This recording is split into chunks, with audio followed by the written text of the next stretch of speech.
கவிஞர் வைரமுத்து அப்துல் கலாமுக்கு இரங்கல் தெரிவித்துக் கொண்டிருக்கிறார். அந்த காட்சிகளை பார்க்கலாம். புண்ணிய பூமி என்றாக போகிறது. 83 ஆண்டுகளுக்கு முன்னால் இதே மண்ணில் ஒரு குழந்தை அழுது கொண்டே பிறந்தது. அதன் பெயர் அப்துல் கலாம்.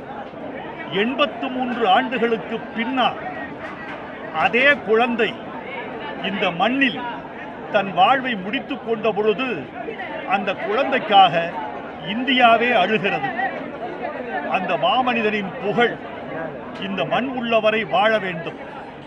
அவருக்கு செலுத்தப்படுகிற அஞ்சலி என்பது வெறும் மலர் வளையமோ, வெறும் இரங்கல் உரையோ, வெறும் கண்ணீரோ, வெறும் கவிதையோ மட்டும் அல்ல. அவருக்கு செலுத்தப்படுகிற மெய்யான அஞ்சலி என்பது இந்திய இளைஞர்கள் இந்தியாவை அவர் கண்ட கனவின்படி வல்லரசாக மாற்றுவதுதான். அதற்கு அந்த பெருமகன் கண்ட கனவுகள் நமக்கு என்றென்றும் துணை நிற்கும்.